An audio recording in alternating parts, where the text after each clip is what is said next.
Hi, this is the Phantom Safety Pin. Today I am going to show you how to configure Fraps. Okay, this is the Fraps window. I'm going to show you how to configure it. This is version 2.9.8. It's not the most new version out there, but it is a very decent version. These radio buttons will give you options at the beginning if you want to start it minimized, start it on top, and run it when Windows starts. I don't usually keep these two open because otherwise I tend to forget that it's there, and I tend not to look at the taskbar down here because I'm a moron. This is frames per second. That's what FPS stands for. If you want an overlay, you can click it in this corner. Generally, I would not recommend this because overlays look stupid. It puts a big yellow number in the middle of your video and it looks dumb. So if you're used to using Fraps, I would not have this overlay on there. This is the overlay display hotkey. It enables and disables the overlay if you don't have it disabled already. These are benchmark statistics, so it shows, like, at every benchmark it shows what your stats are, but I don't usually use that. You don't have to use that if you don't want to. Generally you don't want to, because it causes more space to be used on your computer to save those stats. This monitors desktop window manager. I don't know what that does. This updates your overlay once a second. And that's not recommended if you do use an overlay because you want it to update with frames. If you update it only once a second, you might not get the best quality. Movies save in a certain folder. This one's saved to captured video. My video capture hotkey is X, but you can disable it. I don't recommend doing that because you want to be able to stop and start it so it can save.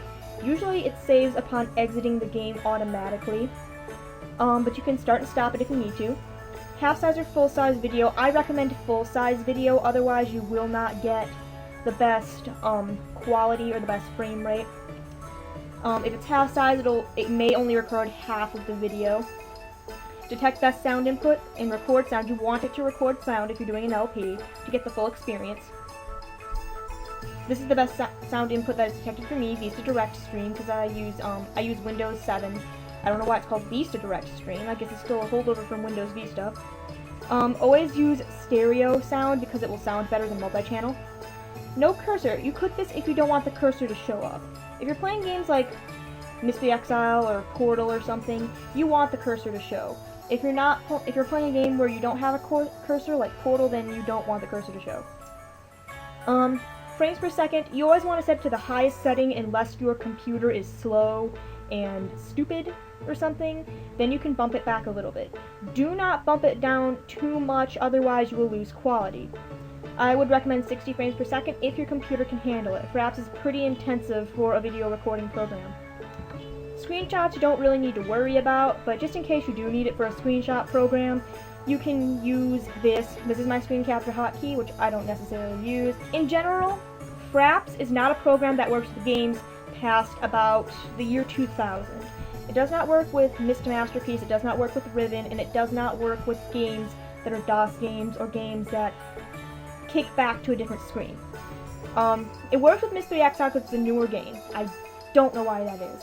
In general, Fraps is a very versatile program, and I highly suggest it.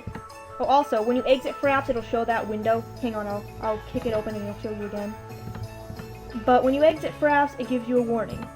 It says, warning, exiting Fraps will stop the counter being shown in your games, the frames per second meter if you have it on. Are you sure you want to unload Fraps? And that's good because in case you hit that X button on mistake and you didn't want to. Otherwise, I would highly suggest Fraps. Be aware though that it is not a freeware program. There are lots of freeware programs you can use to record video, but they're not very good. They're not very professional, and they may not look as good. If you don't personally have a problem with torrenting, I don't personally like to because it opens up gateways into your computer and it's illegal besides. If you don't mind torrenting, you can torrent Fraps. There is a torrent of it. If you do mind, just spring for the money and buy it. It's well worth your time.